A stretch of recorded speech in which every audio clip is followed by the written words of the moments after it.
आज की कहानी उन लोगों को जरूर सुननी चाहिए जो कि रिसोर्सेज की कमी की वजह से अपनी किस्मत को कोसते रहते हैं और अपनी जिंदगी में कुछ नया करने की ट्राई तक नहीं करते। ध्यान से सुनिएगा। तो हुआ कुछ यूं कि एक लड़का काम की तलाश में गांव से बड़े से शहर में पहुंच जाता है। अब उसके पास पैसों की कमी होती है, इसके लिए उसे जल्द से जल्द नौकरी ढूंढनी थी। अब वो आसपास पता करता है तो उसे मालूम पड़ता है कि एक बड़ी सी कंपनी है, वहां पे ऑफिस बॉय की जरूरत है। अब जैसे ही वो वहां पर पहुंचता है, वहां का एचआर उसका टेस्ट लेने के लिए थोड़ी बहुत ऑफिस की क्लीनिंग करवा के देखता है। अब उसमें वो परफेक्ट होता है, तो वो एचआर उसे कहता है कि नौकरी तो तुम्हें मिल जाएगी, तुम एक काम करो, तुम अपना मेल आईडी दो, मैं तुम्हें जॉब लेटर भेजता हूं मेल पे। तो वो लड़का प्यार से बोलता है कि सर मेरे पास मेल आईडी नहीं है।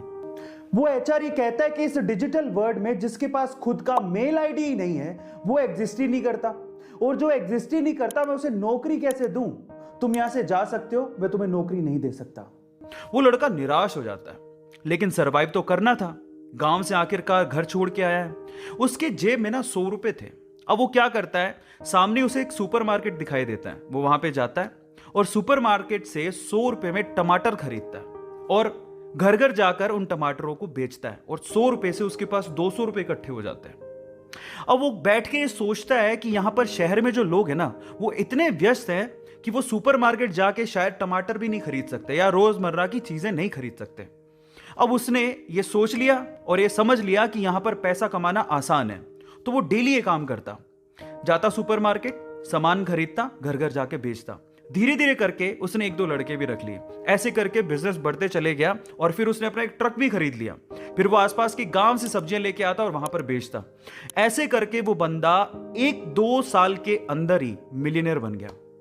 अब एक बार क्या हुआ कि कोई पॉलिसी बेचने वाला जो फैमिली पॉलिसी बेचता था, वो उसके घर आया और सारा पॉलिसी का फॉर्म भरवा के उससे कहता है कि सर आप अपना मेल आईडी दीजिए, मैं आपकी पॉलिसी को कंफर्म कराता हूं कंपनी से। तो वो बंदा फिर से कहता है कि मेरे पास मेल आईडी तो नहीं है। तो वो पॉलिसी वाला जो पॉलिसी बेचने आया था, वो इस बंदे को कहता है कि सर इस डिजिटल वर्ल्ड में अगर आपके पास मेल आईडी होता तो आप कहां के कहां होते, आपका बिजनेस कहां का कहां पहुंच जाएगा, सर मेल आईडी तो रखिए।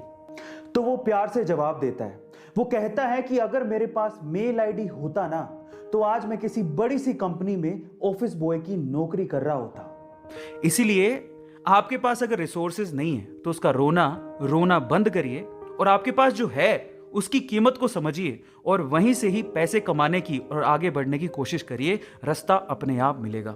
वो कहते हैं ना कि रखो भरोसा अपनी मेहनत पर, ना कि अपनी किस्मत पर। सपनों की तैयारी पूरी रखो और सफलता का स्वाद चखो।